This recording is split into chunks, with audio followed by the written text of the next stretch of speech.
Bila saya mengutarakan peristiwa tersebut, suami saya akan mencintai saya dan mau menerima saya kembali.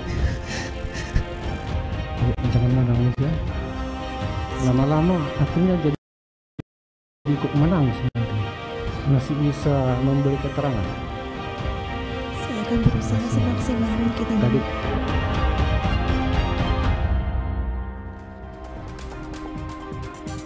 Saudara, dalam persidangan hari ini, pengacara terdakwa Putri Chandrawati sempat keberatan saat jaksa mencecar Putri soal luka yang diklaim akibat perbuatan Yosua Huta Barat. Pengacara Putri pun meminta jaksa untuk tidak memotong penjelasan Putri. Karena detail loh, Bu. Mohon maaf Bapak. Ya, kalau nggak bisa jawab atau tidak mau menjawab nggak apa-apa. Tadi sudah dijawab. Saya ingin menggambarkan bahwa tidak semudah itu Udah, bila seseorang korban pelecehan saya bertanya lagi. berterus terang kepada Keberatannya suami mulai Pak sendiri. Jaksa biarkan terdakwa juga menjelaskan apa yang Pertanyaan dia saya tadi ketahui. sudah. Tadi Pak Jaksa yang menanyakan, biarkan terdakwa menjelaskan, jangan dipotong-potong juga penjelasannya. Kan saya sudah Pak cukup. Jaksa menanyakan, silahkan biarkan terdakwa menjelaskan. Terdakwa ingin menjelaskan yang mulia. Cukup, saudara penasihat hukum, cukup. Lanjutkan pertanyaan yang lain. Ya, Silakan. terima kasih. Saudara, drama air mata Putri Sambo terjadi sepanjang persidangan dengan agenda pemeriksaan dirinya sebagai terdakwa pembunuhan Yosua. Berikut ini saudara, kami hadirkan sejumlah pernyataan Putri di persidangan, termasuk saat dirinya mengaku malu menceritakan soal dugaan pelecehan kepada suaminya karena takut sang suami tak cinta lagi.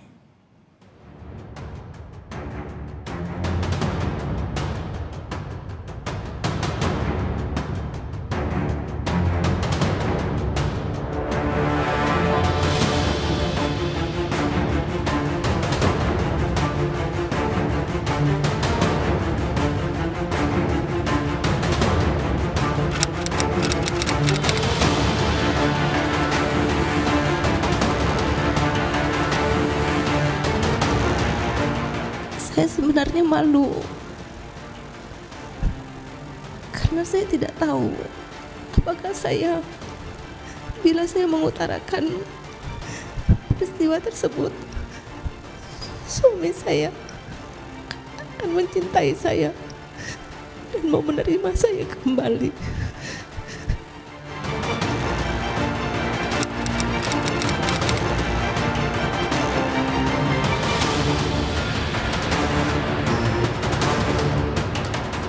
Dan memang saudara memang tidak melakukan visum, betul? Saya tidak melakukan visum. Saudara juga tidak melakukan, bahkan sesudahnya, setelah peristiwa penembakan itu, saudara pernah melakukan visum atau melakukan pergi ke dokter? Untuk visum maksudnya yang mulia?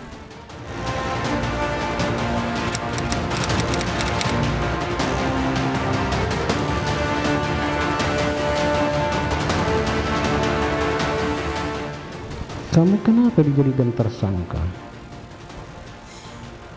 Saya juga tidak tahu yang mulia, Kamu tidak tahu ya? karena saya sebenarnya adalah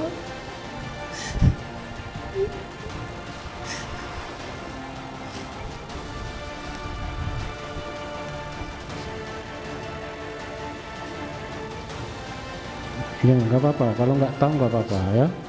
Nanti akan kita pertimbangkan semuanya di dalam putusan nanti ya.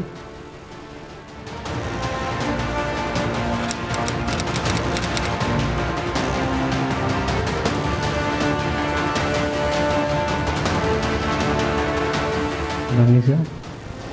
Lama-lama akhirnya jadi ikut menangis nanti. Ya. Masih bisa memberi keterangan. saya akan berusaha semaksimal mungkin yang Tadi mulia. kan kurang fit atau kurang sehat atau tidak enak badan. Saya punya gangguan pencernaan Tapi saya akan berusaha semaksimal. Masih bisa ya. Bisa yang mulia. Baik ya. Saudara, drama air mata Putri Sambo terjadi sepanjang persidangan dengan agenda pemeriksaan dirinya sebagai terdakwa pembunuhan Yosua Huta Barat.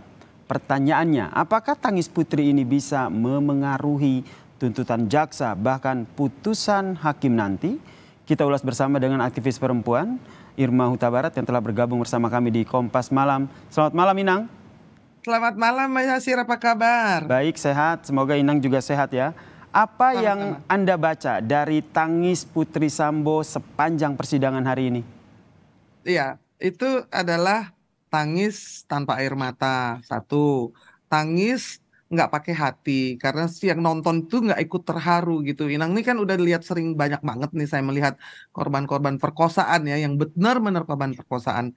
Itu nggak akan ada orang korban perkosaan yang bisa ngomong dengan teratur, dengan suara yang lembut dan dibuat-buat seperti drama gitu. Suaranya tuh kayak suara yang membuat kita bertanya-tanya, kok bisa ya bertutur dengan rapi dengan suara yang lembut. Kayak gini loh. Para penonton yang telah memiliki karcis, kami silahkan untuk segera memasuki ruangan. Rata kayak gitu. Sementara menceritakan itu peristiwa yang traumanya tuh rajanya trauma perkosaan itu. Berarti Anda melihat ini adalah sebuah rekayasa dari terdakwa Putri Candrawati? Tentu saja, tak lain dan tak bukan. Selain juga tangisan tanpa air mata, kalau orang nangis dari hati, Mas Yasir, ini kalau dengerin mamanya Joshua nangis ya, itu saya nggak bisa tidur tuh 3 minggu.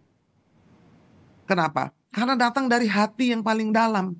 Karena korban yang sebenarnya itu namanya Joshua Nofriansah Huta Barat, jangan lupa ya.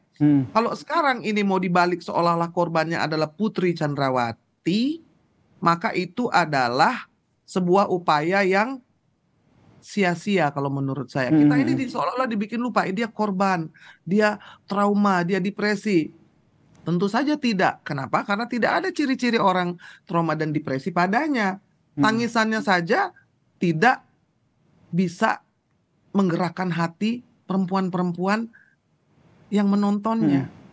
Dan kasihan itu korban pemerkosaan yang sebenarnya gitu loh, Mas Yasir. Kalau itu tanggapan ataupun pendapat pribadi Anda, tapi kalau seandainya diminta jawaban secara ataupun tanggapan secara ilmiah begitu atau secara ini, apa yang mendasari Anda menyatakan bahwa pernyataan tangis seorang Putri Candrawati ini tidak tulus dan rekayasa, Inang? Begini, kita ini harus melihat ya, bahwa perkosaan itu adalah trauma yang paling tinggi. Rajanya trauma. Kamu lihat orang mati di depan kamu, orang dibakar rumahnya, atau ada pembunuhan, itu nggak ada apa-apanya dibandingin dengan trauma perkosaan. Makanya dinamakan rajanya trauma. Jadi orang yang diperkosa itu ya, satu, tidak mungkin menyebut nama si pemerkosanya itu dengan D. Yosua, ya kan? Itu juga menurut saya sesuatu yang luput ya. Lalu juga diceritakan, saya makan dulu karena saya lapar, terus saya ke lantai 3. Baru diperkosa, itu nggak akan punya selera makan. Kalau kamu bertemu dengan suami kamu dan akan mengadukan sesuatu yang sangat berat, yang katanya merupakan peristiwa yang luar biasa. Jangan lupa perkosaan itu perbuatan yang laknat, perbuatan jahanam. Beda dengan orang yang dilecehkan secara lisan atau orang yang diganggu-ganggu fisiknya cuman dicolek-colek gitu. Ini perkosaan. Ada penetrasi, ada trauma yang luar biasa. Tapi mau makan dulu baru cerita. Ada sesuatu hal yang aneh. Kenapa ini saya lihat sebagai pura-pura? Ketika persidangan, suami istri ini kan seolah-olah dia adalah cinta saya takut tidak diterima tadi ya, Mas Yasir bilang. Betul. Takut tidak diterima, tidak mencintai saya, apakah masih mau menerima saya kembali? Ini bukan kata saya, Inang. Ini keterangan dari Putri Sambo tadi, kita sama-sama dengarkan. Kita sama-sama dengar. Saya hanya mengutip ya, bahwa mereka seolah-olah pasangan yang serasi. Satu, sudah tidak serumah selama 1 tahun, itu keterangan dari Susi. 2, ada si cantik-cantik yang diserbu pakai senjata di Bangka, keluar si cantik-cantik yang dari Lombok dipindahkan ke Jakarta, lalu kemudian ketahuan ribut. Tapi itu sudahlah, itu domestic affair. Saya ingin kita fair ya, kita adil. Kita melihat bagaimana hubungan sebagai pasangan, ya. Kalau pasangan kamu habis diperkosa, menemui kamu di rumah, ketemu di lantai 3, terus bilang, maaf ya, saya mau makan dulu. Kira-kira kamu akan peluk nggak kalau kamu mencintai istrimu? Tentu saya akan bereaktif begitu ya, apalagi pasangan yang kita cintai. Kalau begitu. dia mau makan, kamu temenin makan nggak dia? Iya. Sebagai orang yang habis menderita habis-habisan, kamu temenin nggak makan? Apakah ada? Nggak usah ngomong visum deh. Nggak usah ngomong visum, kita ngomong di dalam rumah saguling lantai 2 dan lantai 3. Mau secara ilmiah ya. Berarti Inang Kita melihat bahas. banyak kejanggalan ya dari pernyataan, keterangan yang disampaikan oleh Putri Chandrawati ini. Apakah Inang juga akan melihat bahwa hakim juga melihat ataupun melihat hal yang sama?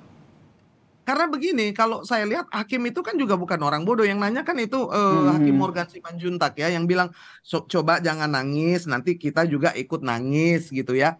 Kalau saya melihatnya itu satir ya. Bukan lebih Kenapa? kepada iba begitu ya, melihat Putri menangis sepanjang persidangan. Satir. Karena Satir ya? Iya, satir. Karena ketika ia menangis, dia menyatakan dia tidak mau visum. Lalu juga bagaimana dia makan dulu baru cerita. Kita nggak usah cerita yang di luar, cerita di dalam dulu nih sebagai suami istri ya. Kalau tidak ada visum, ada fotonya nggak? Nomor 1, nggak ada. Nomor 2, kalau dia tidak mau ada dokter karena dia aib katanya. Sambo periksa nggak badan istrinya? Sama sekali enggak. Dia di lantai 3, terus istrinya di lantai 2, ketemu sebentar ya, makan dulu ya. Terus baru ke lantai 3 seolah-olah menceritakan, tadi saya habis belanja loh, sepatunya bagus. Enggak gitu dong orang nyeritain perkosaan. Baik. Kalau kamu mencintai orang ya Mas Yasir, kita kan selalu harus menarik ke diri sendiri ya, supaya tidak subjektif, lalu kita juga bisa melihat sesuatu secara objektif. Kamu akan pengen lihat luka nggak orang yang diperkosa dan dibanting 3 kali? Saya tanya, kamu pengen lihat nggak? Tentu tidak, Inang.